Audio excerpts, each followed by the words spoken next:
I'm just waiting for the okay. Sure. I'm going to share my screen.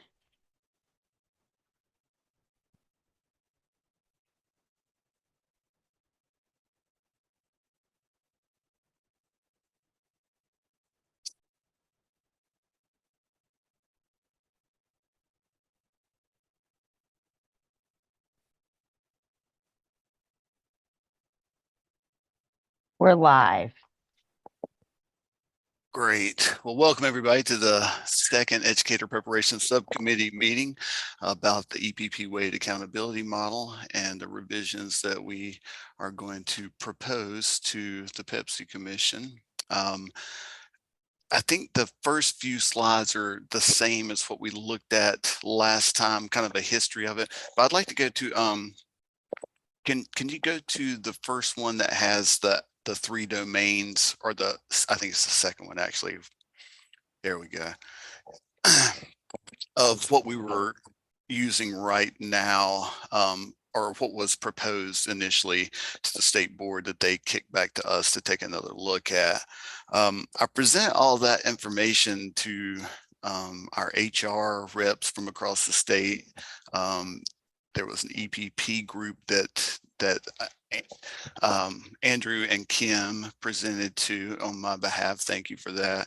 And then talked to the NCICU deans on Monday, and I'll talk to UNC on Friday to get as much feedback about this as possible. Ultimately, we're trying to come up with an accountability model for educator preparation programs, and hopefully create one that is reflective of what the EPPs do, and what they have some kind of control over as we go through, and really need as much input from PSU side of things as possible, as you're seeing our graduates out there, and probably have a much different vantage point in terms of performance, and how you might see the EPP preparation related and linked to that. The accountability model that's in place right now had 4 domains, or the one that we had sent them initially had 4 domains.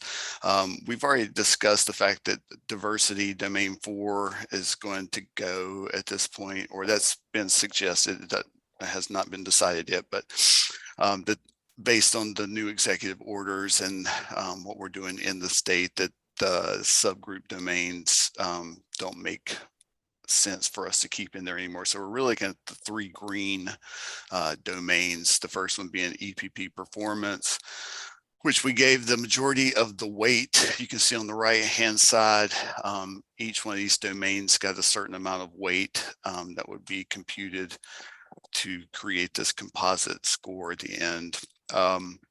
In the EPP performance right now, what's in there is the NESIS evaluation, principal evaluation, the EVOS data that we can get for our students, and EdTPA and PPAT. And for those who weren't here last time, they had asked us to consider whether or not we had something that would count as proficiency, and that would be proficiency of the public school students for which our graduates taught. There was no measure of that available, and from everything I've heard, there's still not that available. So we put no weight on that, and that one's, I guess, up for being deleted if we so choose to do so. The second one was retention, and it was a 1-year retention rate. So how many teachers from each institution who started in a North Carolina public school stayed after 1 year. We weighted that one the lowest because we felt like there were too many contributing factors or variables that go into why a person may leave the classroom, to give it too much weight in terms of what the EPP could do to influence that. And then finally, with stakeholder perceptions, with a recent graduate survey and the employer survey, ranked that one a bit higher as the second most weighted one. And again, there were lots of issues, and we'll talk about the things that people had to say about all of this, because we got plenty of feedback. But one of the main issues that came up was that we had poor return rates for those 2 surveys, and that data could not really be counted on as reliable or valid data with that kind of a return rate, especially for some of the schools who already have low ends to start with. So that's kind of where we are and what we have to start with. My understanding, I continue to say, is that we are wide open to rethink this in any way that we think is appropriate. But I think it's important that we take a look at, what our stakeholders are saying back to us right now. And if you had a chance to look at the PowerPoint that Kim put together with all the comments about this model, you'll probably see that there's a lot out there right now in terms of what people think should count, shouldn't count, and all the rest. And it's going to kind of be up to us to get in and discuss which things we think are important and should be included, and is there anything else that should be in this model, or is there stuff that should get out of this model? So I'm really counting on the rest of the subcommittee to help us make some decisions about what's important, and especially from the PSU side of things. From the EPP side, we're getting lots of feedback right now.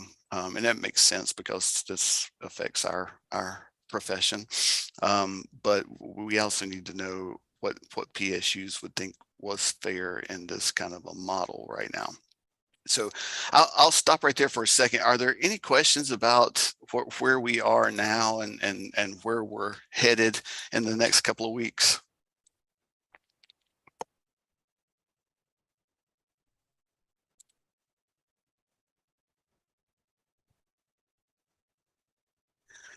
Okay. So I think that maybe the best place to go is to look at some of the comments that were generated. I had gone through and kind of done a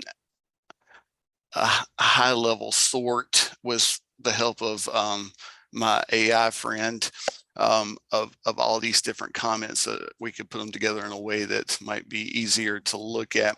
But if you want to just float through some of these slides, Kim, you can kind of see some of it. So the first question was, to what extent do the 3 current performance domains provide a comprehensive and sufficient framework for evaluating educator preparation program effectiveness? Some people thought we were on the right track. Some people thought not so much. From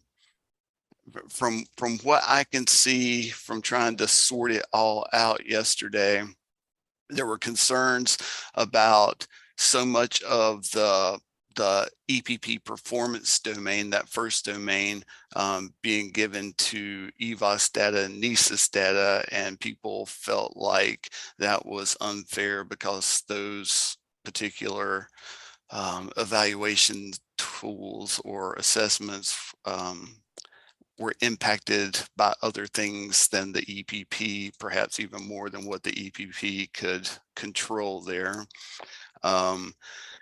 I got some suggestions for additional measures, like putting more weight on EdTPA, maybe including our Praxis content scores or Pearson content scores, program completion rates, so the number of students who start our programs who actually finish and get their teacher license. There was a lot of discussion about whether or not NESIS was a fair tool right now because of a lack of inter-rater reliability between the different principals using that tool. I would love some feedback from our public school folks on that, because I'm not sure where it stands. I do remember everybody being trained initially on that, but I don't know if that's an ongoing kind of deal, or if what your feeling is on, the reliability of that NESIS data in your school systems. Yeah, Hank, those certainly our administrators are trained within our school units.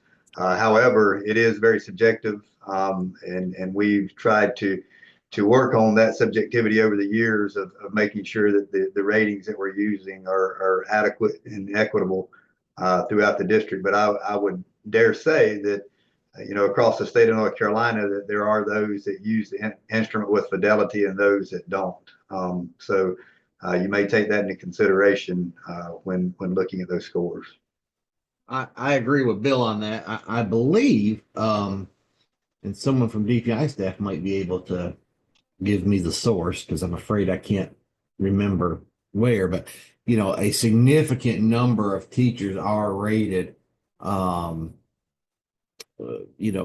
in NESIS, and the question becomes, is it a true evaluation of what's going on in the classroom? And so I kind of go along with Bill on that.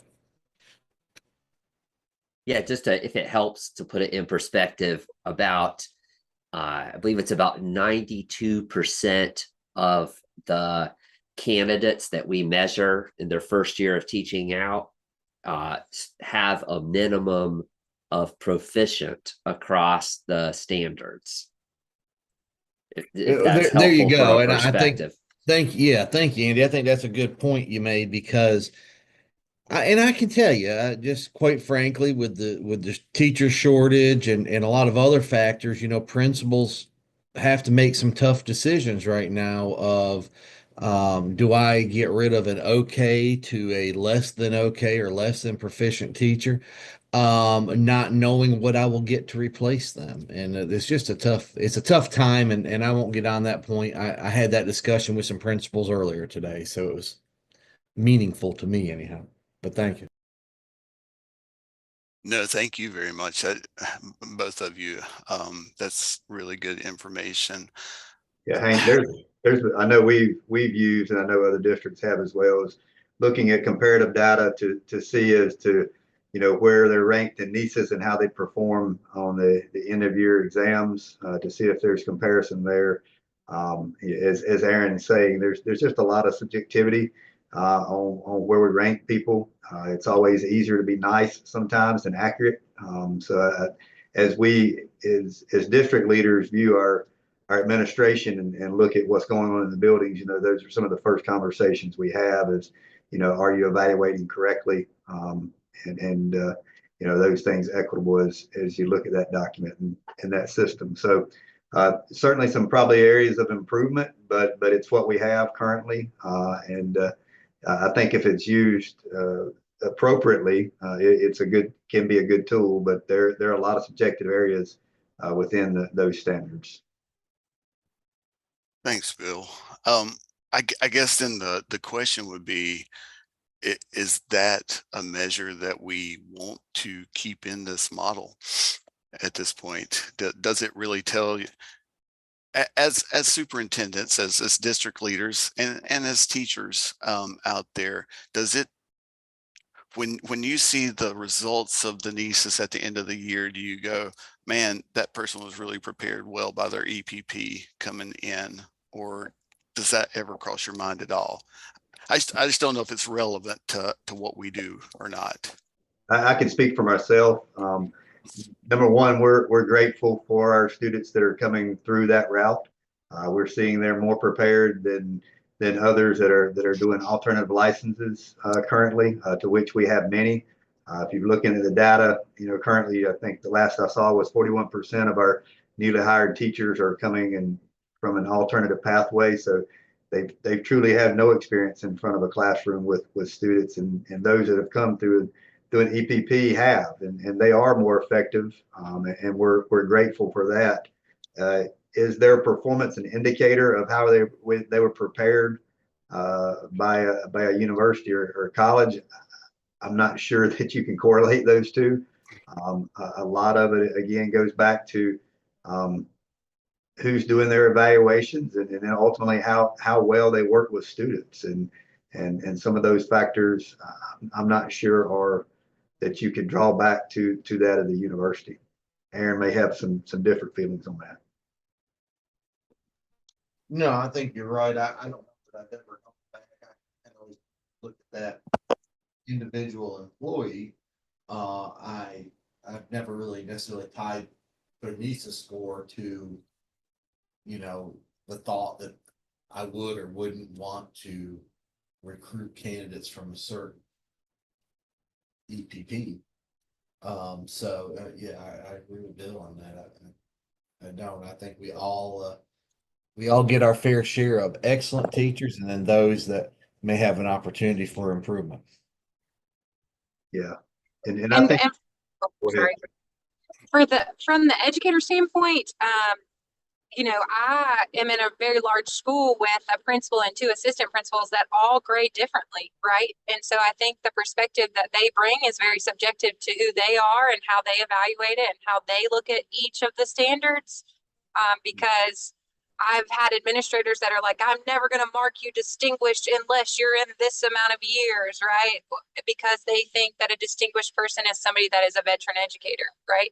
And so I think that it's also a matter of who's evaluating you when. And so I agree in saying that I don't necessarily think that that is a matter of how well they did in their EPP. Just my personal opinion.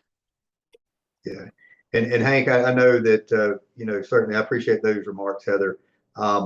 We have candid conversations with our university partners, and giving feedback if there, certain areas that we see that we find there may be a deficit or something that we're doing great. We try to have those one-on-one conversations, and I don't know that that's an evaluative piece that can be linked to that particular evaluation standards, but I certainly love being able to have open conversations with our partners. Yeah, that's great. I mean, that's what helps us more than anything, is to get that kind of feedback from a district level so that we know what we're doing okay and what needs to continue to improve over time. So thank you for that. And thank you, Heather, as well, for that perspective.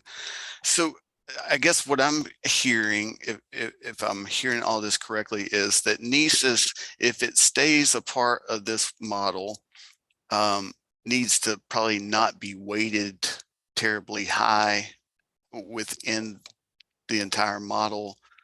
I think right now we had it. Oh yeah, it was part of the EPP performance. So I think it was worth about 25% of that 55% in that top one. So it may be that we need to look at a different piece of it. Here's what I kept hearing, and we can go through all the comments, but a lot of it is very repetitive in that what we see is that people think Ed TPA or PPAT, which is now going away, so it'll just be Ed TPA, is the one thing that EPPs feel like they have some kind of control over preparing students for, so that they can take that performance assessment and that their performance is reflective of what they learned during their time in the EPP as a teacher that's going in as a novice teacher. That's what I kept hearing, is that should get more of the weight there. So I guess the way I keep thinking about this is, do we just need to look at each domain and start striking things, or throw in some weights on initially based on some of this feedback and what we're talking about right now? Because I don't want to waste time going through too much of the same thing over and over. I mean, there is there Can I say is. one thing on that, Hank? Please, yes. So one thing that we stand ready to do from the DPI perspective is, as you go through these, if there's a decision point that you feel like, it would be helpful to know this from a data perspective in making that decision, we can kind of keep a list running. And then by the time that you all meet the next time have some answers for that. It may make things clear as mud or not, but you'd at least have asked the question, and we can try to get the answers for you. So as you go through, we'll just make notes on that. Sure. Thank you, Andy. And, Yeah. and also, Hank, if you want to go through the model and strike through things, I can keep the original slide and then copy a slide, and we can make some edits, and you can see what things look like, how things feel. The group can see. Yeah, sure. Would you like to do that? I- Okay.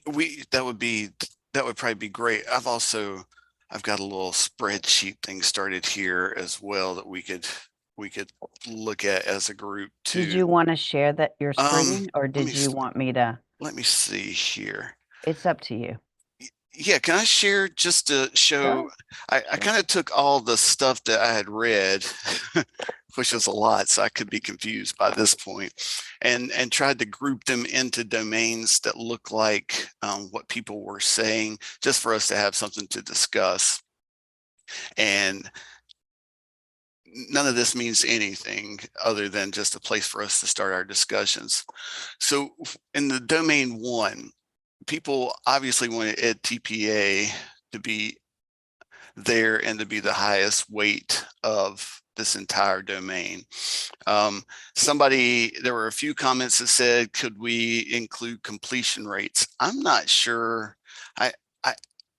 That was not an overwhelming ask, but it is something that we actually have some control over in terms of, do we get people through our programs who start and are admitted to educator preparation program.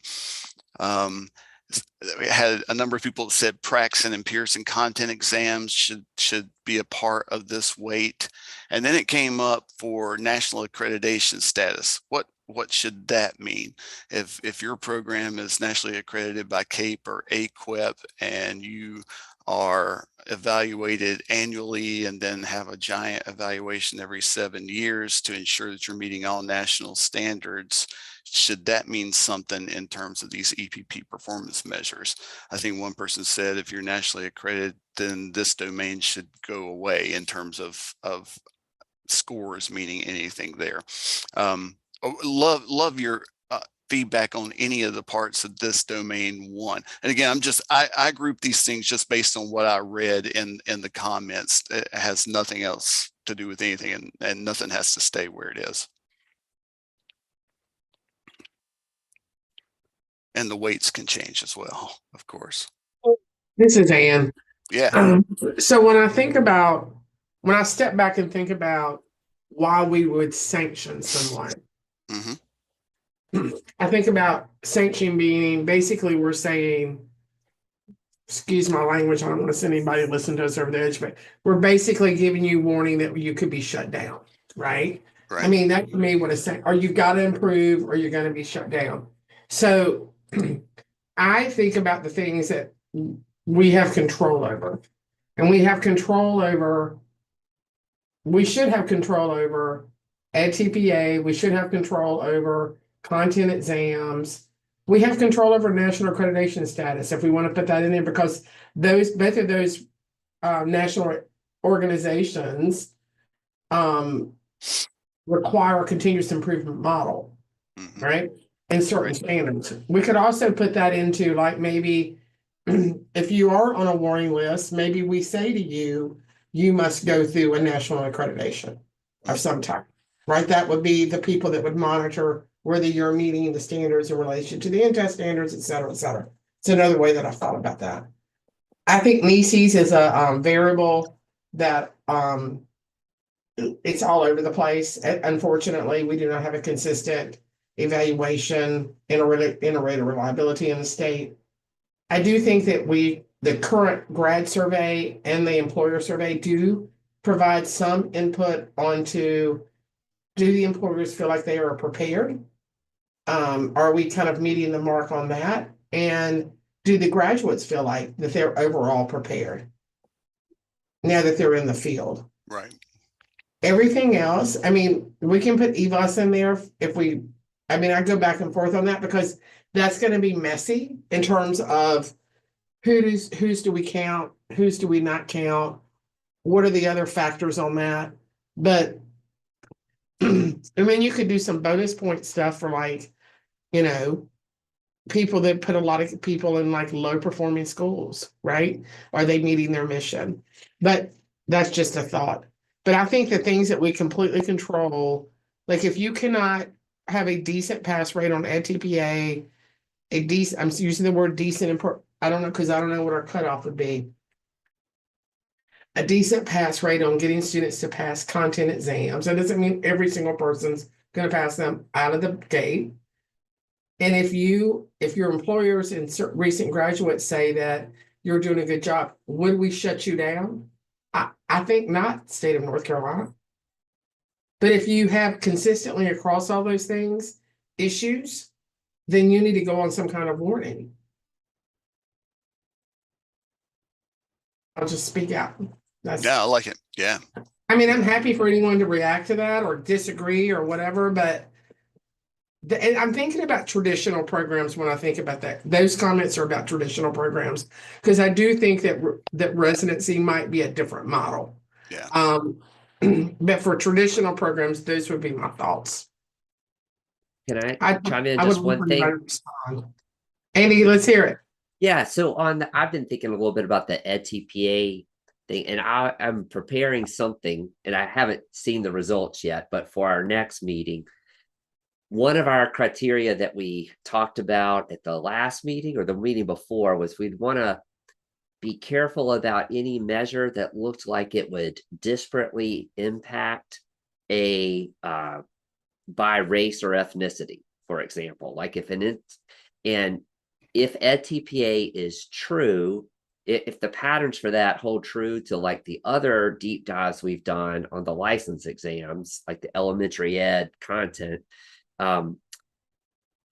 the chances are that particularly Black and Hispanic candidates score lower on that, but don't perform worse in the classroom on measures like NESIS and EVAS, and given all that we've talked about the limitations of those. So we would know more next time, but there is a potential that a test taking based measure could disadvantage places that are having lots of people who are not good test takers, but who would be good teachers. And that's something we can look at. Do you mind if I jump in real Go quick? ahead. And from my experience of EdTPA, and now it's been several years, and I think I was one of the first cohorts to complete EdTPA, but I feel like the EdTPA model is more about the reflection piece. It's not really a content-based performance. It's really truly that tie to how we are teaching in the classroom, just like my experience through my national boards. Like I did have to take a test piece with that, but like and personally, I don't know, and I don't know what it looks like at the college level, if you guys could talk to me more about that. But when we look at EdTPA, would we consider that though, like how they're performing or how they're reflecting on their performance in the classroom? Is that kind of what I'm just trying to get clarification from my experience with it. So the EdTPA, and this is my language, is a pedagogy exam, right? That you have to know some content, whatever it is you're teaching. You can't teach it incorrectly, right? You can't say misconceptions about content that you're teaching. But it takes a series of lessons, and you do like plan for those lessons, teach those lessons, and then assess those lessons, assess children on those lessons, and then you reflect on the whole experience. So it's a reliable and valid measure of pedagogy with a bit of content in it, right? So in other words, if I'm teaching adding the fractions and I don't do that correctly, like I'm completely off, then you're going to fail, right? Because you're not showing the right content knowledge. So so the way that I think about licensure in North Carolina is we have a pedagogy assessment, which is authentic, right? They do it in their classrooms, da, da, da, da. And then we have a content assessment that says, do you have the breadth of content that you need to teach the curriculum X of North Carolina, I don't know if that answers your question fully or not. Yeah, so that's what I'm asking, and along with when we look at our demographics that may struggle on an actual assessment, I feel that HPA is more of, it's not really assessment based as in sitting down and taking a test, but it's truly the reflective piece of how you teach within the classroom. So if they're performing on well on NESIS, right, of their pedagogy and how they're presenting to their students in their classroom, wouldn't EdTPA be a good tool to also assess how they're doing in their classroom? Yeah.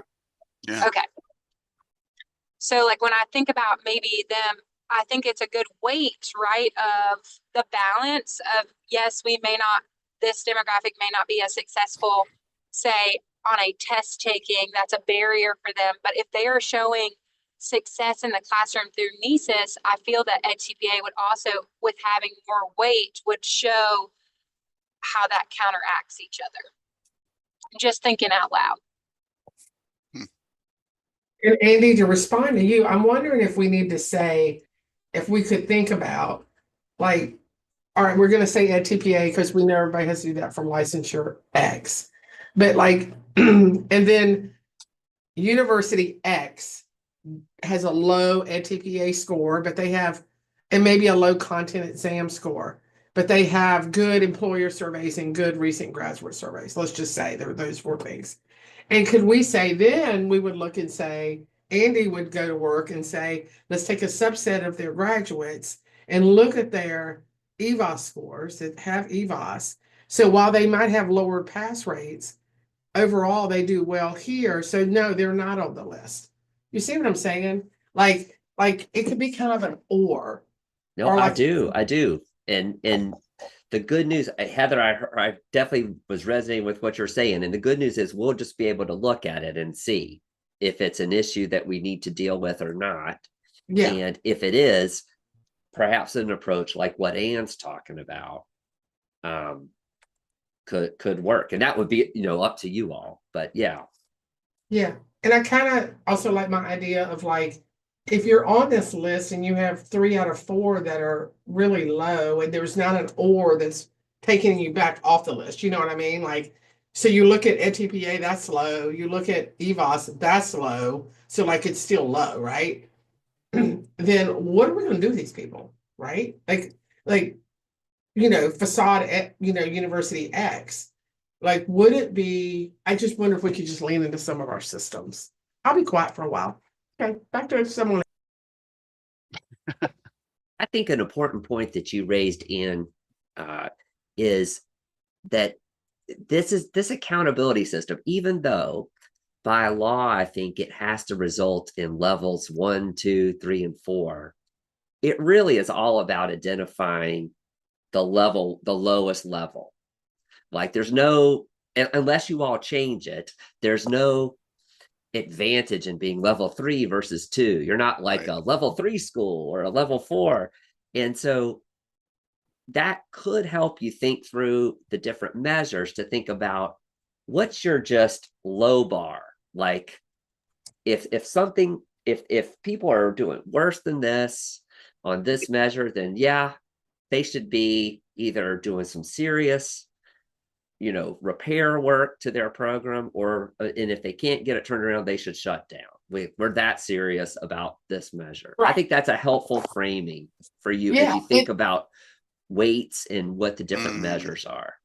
Right. And after you have a chance to improve, right? And like, what does that look like? And do we want that lift, or do we want to say, you're going to have to go for some kind of national accreditation? Well, you've already done that. Well, then let's look at your AFIs. I don't know.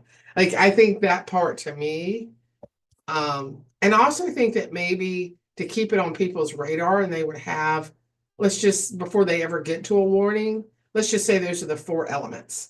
And you say, okay, Ann, University Y, you work at University Y, and your recent grad survey data subset shows us, this is a thing. Like, this isn't going well. Then maybe as an EPP, then we have to create a goal around that, right? So we're not getting to warning and then all of a sudden doing something. That part of our EPP reporting would be to reflect on and create a goal around things that we see. I mean, that's what we do naturally. So Yeah. like to formalize that, I think would be good, which I know is more work, but I think that one of the things that I think people are really scared about, in my opinion, is that all of a sudden you're a warning. And then you're on a list. And then how do you get off that list? Well, I don't have time to get off that list. But if we kind of get people to where that doesn't become a shock, if they were to get that far, I think that's important. Or humane, maybe. Ooh, so that's a lot. It's Sorry, I've been thinking about this too, Hank. yeah. I guess does it benefit us more to have as many measures in here as possible so that people have a chance to say, if my ed TPA is bad but my nieces is good, then maybe that balances out. The way we've got or had it weighted initially, if you screwed up domain 1, you'd probably mess up your score altogether. Well, maybe not. Maybe if domain 3 was really high, you'd be okay.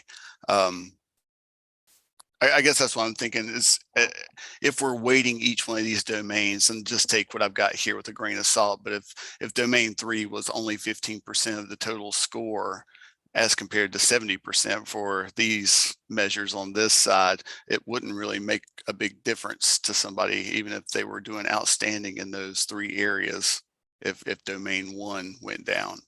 So I'm just wondering what would be the fairest way to help folks, and maybe we'll get the ed TPA data back and see that there's not subgroups that are underperforming. I don't know, but that will be helpful to see for sure.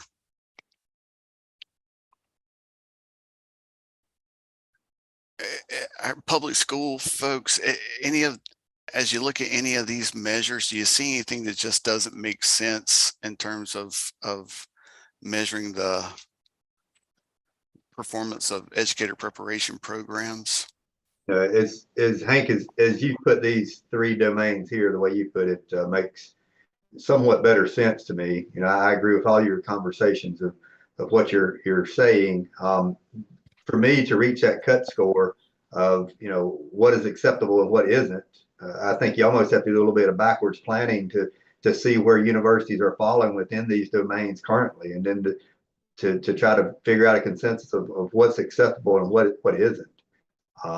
So I think as you begin to put weight on things, we need to kind of monitor what it is we're looking for, and then, you know, what's an acceptable measure to be okay moving forward. Yeah, thank you. But I like this better than for a university purpose. I think this is better than the first chart that we looked at as far as percentage and weights that we were saying. And Andy has, you know, good points with where you are. You know, although you prepare them and they're good test takers, you know, how do they perform within the classroom setting is certainly an indicator. Yeah, sure, absolutely. Yeah, this would be nice to have that proficiency method we could use, right? And just before I leave this, the completion rates, do you think that shows anything? It came up a couple of times in the comments. The only reason I included that in, but I've never thought about that before. Just to be clear. I And mean, the reason I'm doing it is because sometimes we cancel people out. yeah, that's what I was going to say.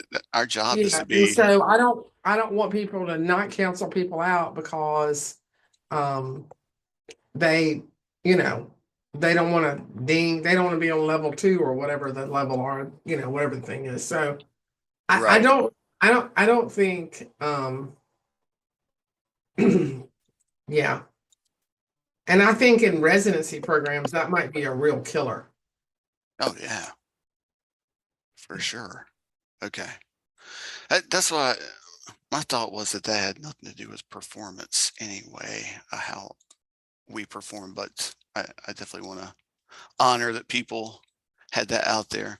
Okay, so I'll scratch that one for now.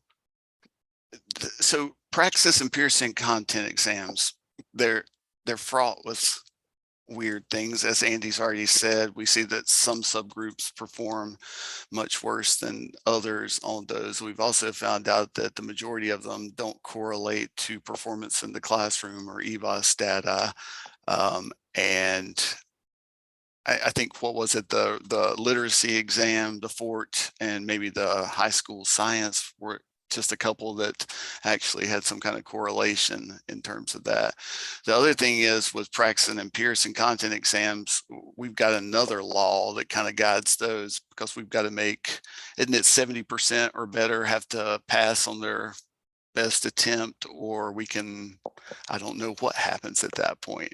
It's not, I don't know that there's a sanction attached to it, but I think that that's somewhere in law already about those content examinations.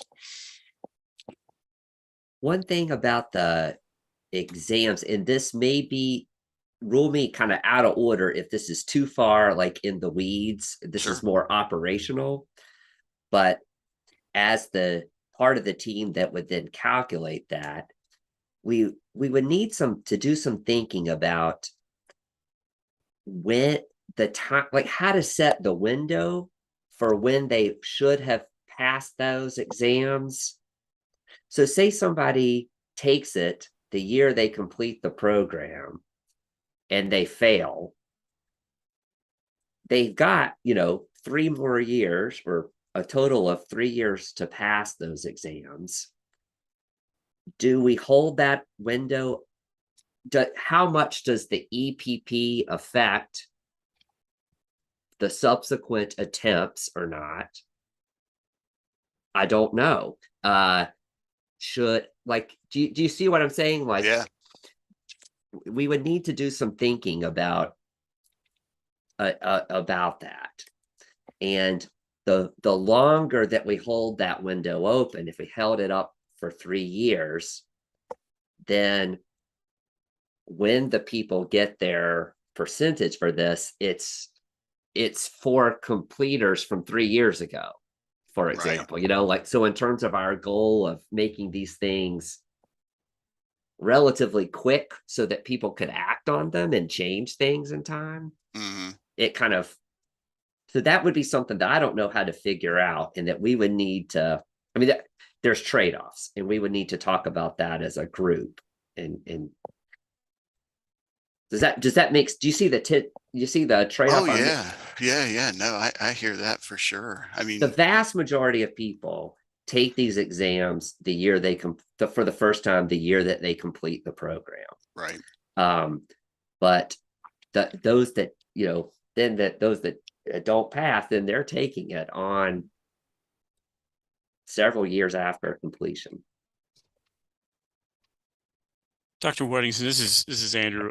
I wanted to chime in when you had mentioned the minimum threshold of pass rates. Yes. And whether that plays into anything. When I first took this role back in 2016 or 17, something like that, that was in policy, and it was something that was trying to mirror what the federal expectation was. And that is no longer in play. That doesn't mean that this group can't set an expectation, but to my knowledge, I am unaware of a minimum threshold. In fact, I at one point I even reached out to the feds and said, "Hey, I would need to understand, is there some sort of this threshold?" And they told me there was not. So I don't know if that gives you some clarity on that front, but something to just add to the conversation. So really, the content exams mean nothing in terms of EPP performance at this point. So if we've got a 48% pass rate, or nobody cares right now, besides us. That's correct. I used to have to, when I first got here, when they had low pass rates, I had to tee up the possibility of sanctions, because when I first got here, that was the only measurable outcome variable in the model was pass rates. And I remember having to call a couple of colleges and walk them through that, and so on and so forth. And then they suddenly changed it to what we have now, like 2 or 3 years later. And I wasn't able to bring that to fruition, but that that did exist when I first started, but it does not exist at this point. Gotcha. Wow. Okay. I did not know that. Except for your college, Lenore Ryan is at 90%. Lovely. New cutoff. So maybe we don't want to put this in if it's not, I don't know. I don't want to add something in that doesn't need to be there, especially if we don't believe that it's actually correlated to anything that makes a difference in the classroom. But I don't know. Hank, this is Kim. I think that's why it was left out before. Yeah. Does anybody have any thoughts on that? Should we axe that one for now? I mean, I guess my question is if they don't, if the scores don't mean anything, why are we still holding our graduates to having to pass them? I don't know. I mean, I guess it means something to them in terms of showing that they've got competence in the classroom, but it's. Well, and pass rates are that is still a variable on the reporting side of things. It's just it's not a sticking point in terms of whether a program gets shut down or not, but it still is one of the variables that stakeholders want to hear about. Okay, well, I'll leave that one as a think about. Should we use this one? And national accreditation, I don't know. I mean, that's a yes, no kind of a thing. Maybe that gives you a bonus point if you get tagged somewhere else along the way. Okay, 1 year retention rate. I would love to hear, especially from PSUs, about this, that that one of the measures that was put forward was that we would be held accountable for students who graduate and stay after 1 year of teaching. So go into their second year of teaching, basically, in North Carolina. Hank, any feedback as far as that I have? Yeah, I think I heard Aaron say earlier, our retention is becoming more and more difficult. We certainly want to hold our teachers for a long time, but we're seeing that they're very transient and don't really go into the classroom of staying for 30 years. That's somewhat not the intentions now, unfortunately. So we're adapting to those pieces. You know, a 1 year retention rate, typically, I think most PSUs are going to try to work with a beginning teacher, a new person coming into the classroom, if they have any skill set whatsoever. If you're non-renewing that first year, I think you just probably run into a lot of roadblocks and are just seeing that that person is not good for our students, would be my opinion. I think with anybody that has some promise, then we're going to certainly work with and try to get them better over the course of those first 3 years, and try to work with them the best that we can. Okay, but so, yeah, I think I hear exactly what you're saying, and maybe I'm thinking about this wrong. So I'm thinking about it more as, so I put some great teachers out there in their first year of teaching. They get into the classroom, see what school is really like where they are, maybe have a really bad experience, have a bad class that year, and decide teaching's not for me and move on. So not necessarily to remediate, but they just leave after that first year of teaching, or they decide to start a family and take off after that, or they move out of state. I guess what I keep hearing from my colleagues is that there are so many factors that go into why somebody may stay after their first year or not. How does that correlate to their preparation in an EPP program? And I think what you said, Bill, it would be one that makes sense to me. So if you've got somebody who had some skills but was struggling, and you were able to work with them to keep them in, or they you know, couldn't stay because of a lack of skill, then that would be one thing that I would see as connected for sure. Yeah, I was meaning there. certainly we have teachers that leave for personal reasons or other reasons, and you know those things are coded in HR department if they leave the profession. What I was kind of getting at as far as preparation from a university and how you guys would be judged, that you know the vast majority of those we do want to work with them and try to make sure that you know we can get them where they need to be, and you know maybe they were prepared for that class but they lacked a certain skill. So to go through 1 year, I think that the vast majority are going to be able to complete that 1 year, you know, retention rate is the years following that.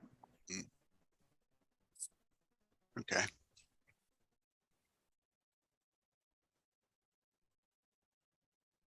Okay. That's good. That's really good information. Wow, there's a lot to think about. I wanted to show you one other slide here, because we haven't gotten to the sanction model side of things quite yet. And that's going to be probably some of our next conversation. The current model gives you a score of 4, 3, 2, or 1. And if you're at a 1, then, and it's based on the most current 3 years of data available.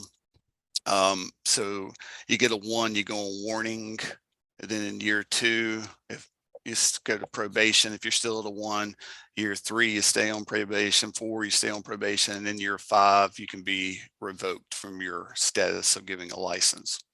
So there was overwhelming uproar that this was not enough time to be able to respond to a warning from DPI that something was wrong with their program.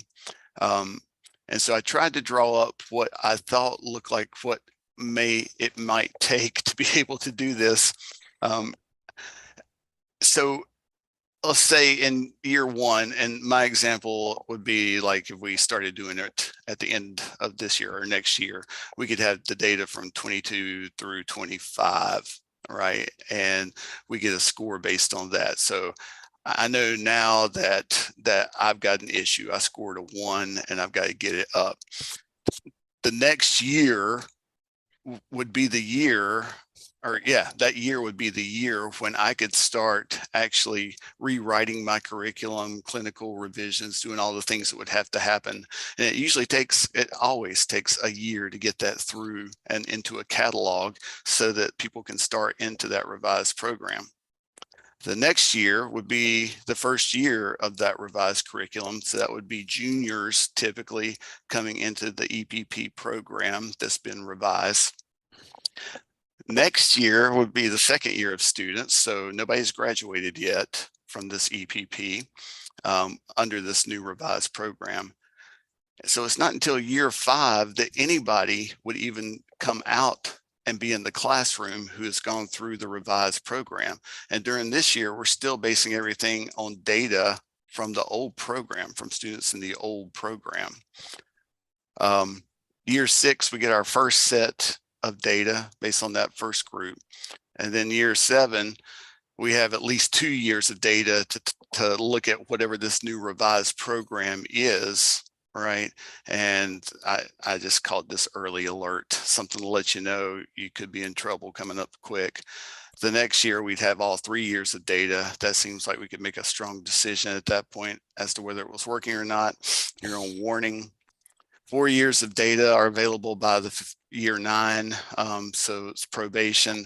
And then I think if you go on probation and can't get out in a year, then you go on something called an improvement status. And that's when we bring in a team to help the EPP revise their program again and engage with these experts in the field to try to help them get back to where they needed to be. But I mean, I don't know a shorter route if you want to be fair and give people a chance to actually change their programs and see what the impact of that program is. That makes sense. And I open up to Andrew and Andy as well in terms of thinking about this, because people were very, I think, vocal about an inability to get out of trouble if you got into trouble in the current model.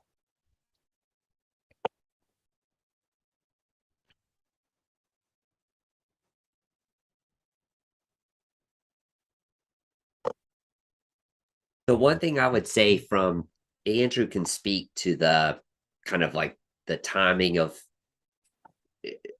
well, I'll speak to just one real specific data part of it.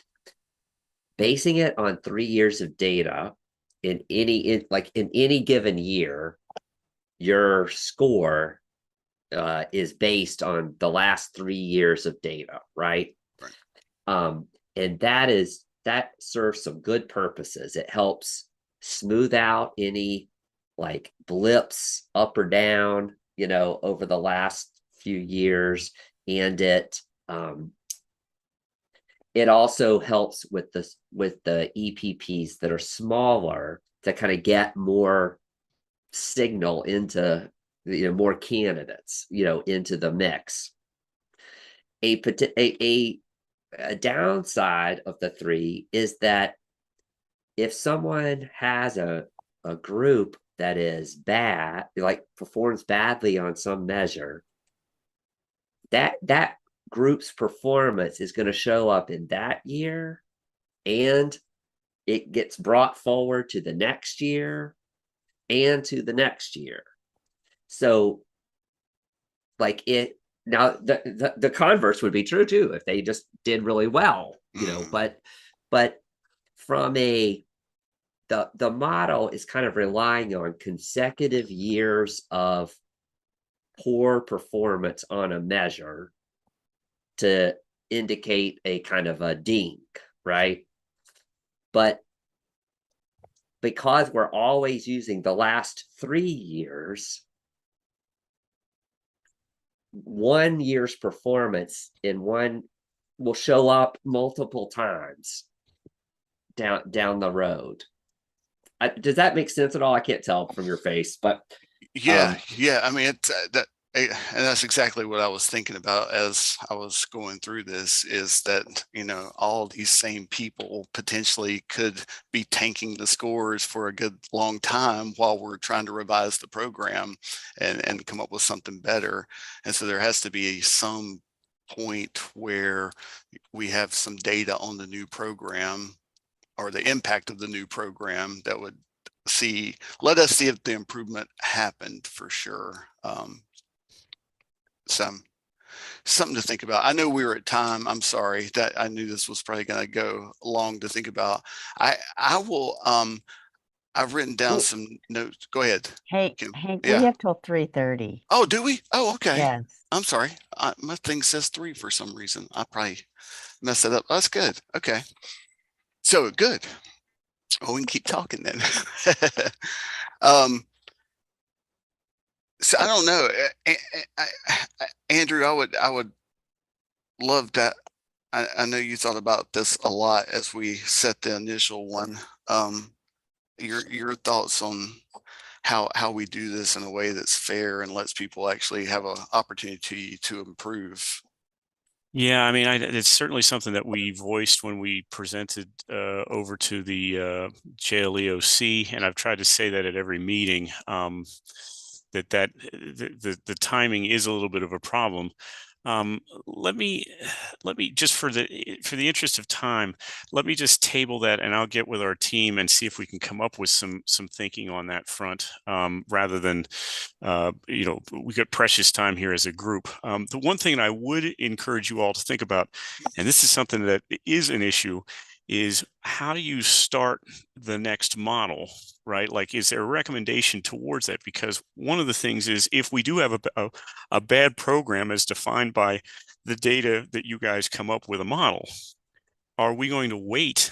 We're looking at 3 years of aggregated data. And if we're starting the clock at the point at which we get the law changed, it could be another 6 years before we actually implement any change, when in fact we could have seen the writing on the wall 5 years ago. And I'm not advocating for shutting a program down immediately, but I'm saying I think this group needs to be thoughtful, not just on changing the mechanics of the sanction timeline, but also be thoughtful about a recommendation around how to get the thing started in a way that is fair, given that we have plenty of data, is appropriate for the broader field. I think that's something that this group has to think about as well. Yeah, I appreciate that for sure. I guess the other side of that is, when I'm thinking about it, is when we launch this, if it gets launched, that for the first time, accountability will be attached to the measures that we choose, right? Because at this point, that's not the case, and there's not a sanction model that's being used currently. So looking back 5-6 years, you're looking back to a time when EPPs were not necessarily. I guess I'm looking at fairness here. Is 6 years ago's data, we weren't supposed to live up to this particular set of accountability standards. And we weren't basing our programming on that. Now, all of a sudden, I know that this is what I have to do. Should I not get a fresh start at that point to try to show that? Yeah, I agree with you. These are all things that have to be mulled over, because I don't think there's any overt right or wrong. But I think these all have to be bantered about to come up with what you think is the best solution. It could be some sort of a hybrid, right? That you say, well, we're going to implement it right here, and people are going to get this information sort of like we do right now, where we give you the model behind the scenes for the next year or two. And that gives you some runway that technically, you could have been sanctioned this year if we could have implemented it this year, but it doesn't become consequential until 2027. That gives you some time, right? Like maybe it's something like that. I don't know. Right. But those are the kind of things I think to be thinking about. Yeah. Yeah. I guess that's what I was kind of thinking about with this whole notification status, that would be between DPI and the EPP to say, you're on notice right now. You've got to do something big, because eventually you're going to get to a point where we're going to have to actually do something. And again, trying to figure out how much time is appropriate. Any feedback, I welcome any thoughts about that. Ann or Heather, I see still on here. I mean, I think, like I said, I think anything we can do to tell somebody, this part isn't looking good, and what's your plan right now? And I'll repeat what I said earlier, they have to turn something in around that plan. I think that we can't monitor and expect people just to take that information, and they might also need a peer consultant or something. I mean, we've got to provide some other kind of support here, not just the hammer. Yeah. I mean, Representative Horn, when he put this whole thing into play, wanted this to be a continuous improvement system. He never thought that was actually going to be like a hammer sanction kind of thing, but kind of became that over the discussion period. It's just so weird. Like, so let's say Lenore Ryan University, man, your EdTPA scores are not where they should be percentage wise, and I'm going to let you know that's the case. I can say what I'm going to do for sure. I can put a plan in place of how I'm going to do it. It's how long before you'll actually see the impact of what I did. I don't know that answer. Is it 2 years? Is it 3 years? How long are we going to have to wait before we see that what you said you were going to do actually made a difference?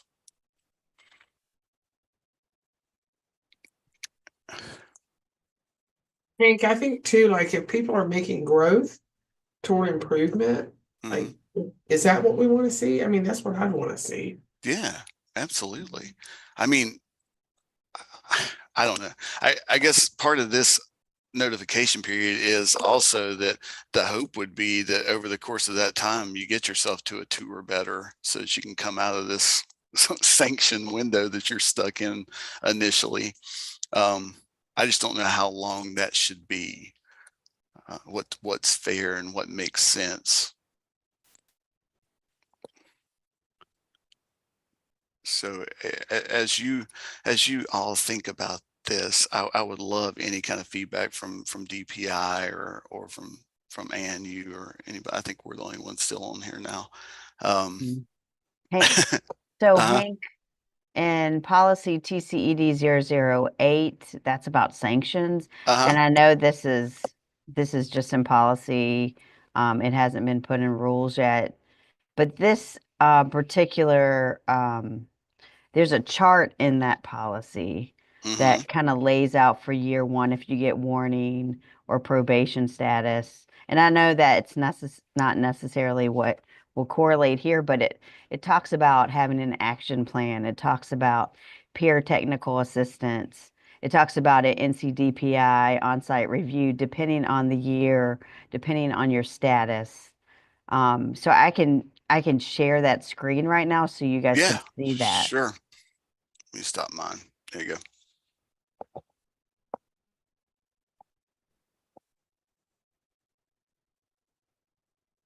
So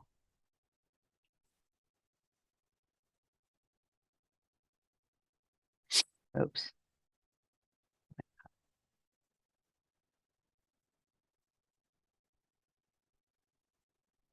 Maybe you guys vaguely remember this. Mhm.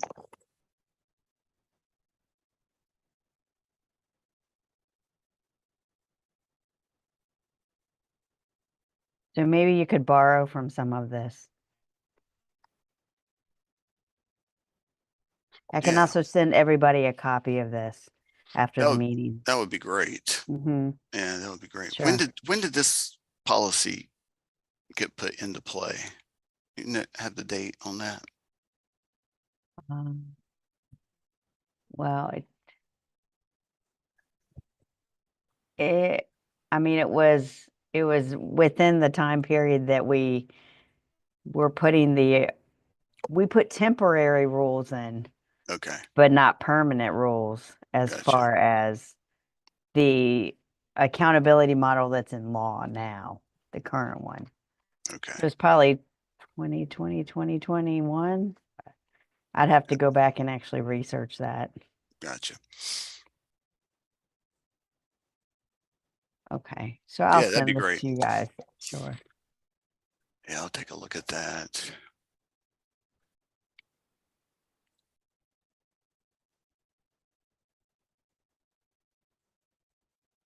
And then, yeah. And then I guess, if we can all do a little thinking around those those weights for different things and where things should live, if there should be 3 domains or 2 or 1, and how much weight we should put on each of the different measures, that would be super helpful to me.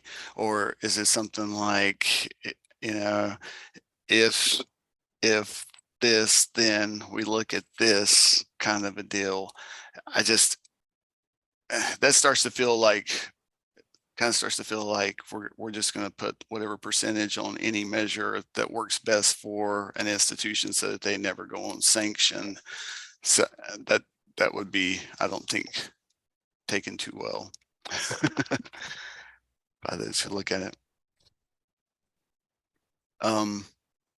Yeah, so we can do that, and I'll play around with it as well and send stuff out to the group, send it to you, Kim, that you could send out to the group and maybe have everybody put their heads around this before we come back together so that we could, I think by the end of next meeting, we need a draft of what we think those measures ought to be and some weights and some kind of an idea around the sanction timeline at that point. Definitely. Can you go back, Hank, and show the screen before the one that has the sequence of the events, but the one that your kind of simplified 3 domain model? Yeah, sure. Let me see if I can get it up here. Oops. Well, if I can share my screen, that would be helpful. Share.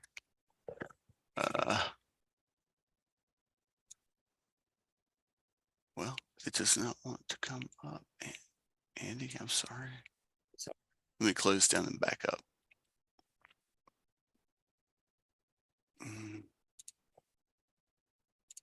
I'm asking because, so what's on my kind of to-do list for the March 25th meeting, I think that's the next one, is to create for you all like a dashboard where you'd see, we talked about this last time. I just want to remind you, like Yeah. a kind of a dashboard where you can see for all the different measures, kind of what the distribution of EPP scores are on that. And then you can set your cut points for like how you would want to combine the measures, etc. And I have started that, but I was starting it on the measures that were in the proposed model on one. And so I want to just go back through here and make sure. So the surveys, NESIS, EVAS, do you want to see what it would look like for the content exams, or would you say no on that? Yeah, let's see it. Might as well Okay. see and see what All it right. looks like. Yeah. Okay. More information is good.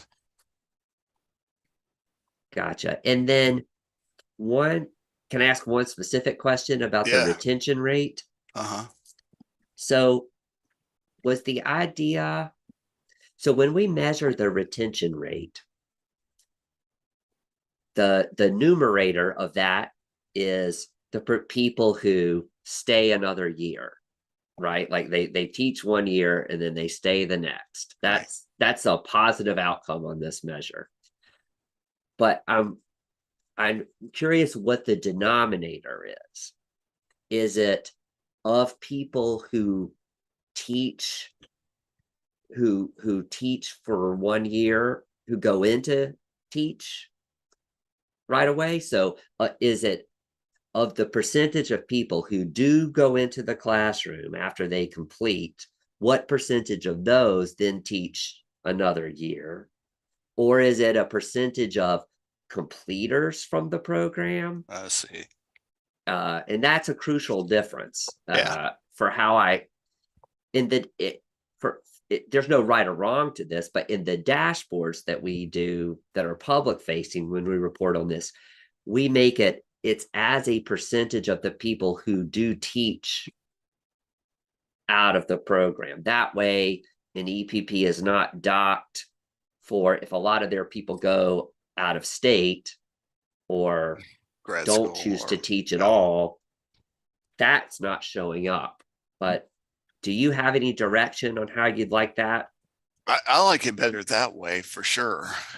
Okay. I think that does less damage, and I still don't think it's a great measure for EPP performance, but I'd love to see how it all kind of plays out there. Okay. And I don't know, if you were going to run, can I play with the weights on this a little bit based on our conversations today and send this to you, Andy? Sure. And what I was going to do is I'm going to make this so you can, I don't really need to know the weights at this point. Oh, okay. Because what I'm going to do is make it so you've got sliders that you can adjust the weights. Oh, perfect. To see how that results in different things. I will use, if you want to give this some more thought, I'll use whatever your evolved thought is as the defaults on those, and then you can like have a starting point. Okay. That's pretty slick. Does that make sense? Yeah, I love that. That's great. No, it's a good tool for what you're trying to do. Yeah. So you can see the impact of it. That would be super helpful. When can we expect to be able to play with that? Well, we've got a process that we've got to go through on our end. My goal would be to have it to you by the prep meeting that you all have for when your next prep meeting for this subcommittee meeting. is to have it for that so that you Okay. all can at least see it and give any feedback. And I'm going to tell you, it's kind of tight, but Yeah. I think we can make it. Okay. That's wonderful. Yeah, I think that'll be real informative in terms of how we move forward at this point. Because I think we know all the things we can use at this point. We just don't know how much weight to give them and how much time to allow somebody to improve once they get dinged. Okay. Well, that's great. And you have anything else? I think for now we're in Andy's hands. So let's let him go and we'll all leave and he can get to work. Yeah, that sounds like a plan for sure. For sure. I appreciate everybody's help in thinking through this. It's so much. And I know we've gone through it 100 times prior to this. So I appreciate that you're giving the time to it and hope everybody has a great rest of the week. Thank you, Hank. Thanks, Thank Hank, you. for your leadership. Sure. See you soon. Thank you for your Let me know if you need- partnership. Yes, Let me know if you need anything else, Hank. We'll be I in touch. will. I'll reach out to you. Yeah. All right. Thank All you. right. Take care, guys. See you.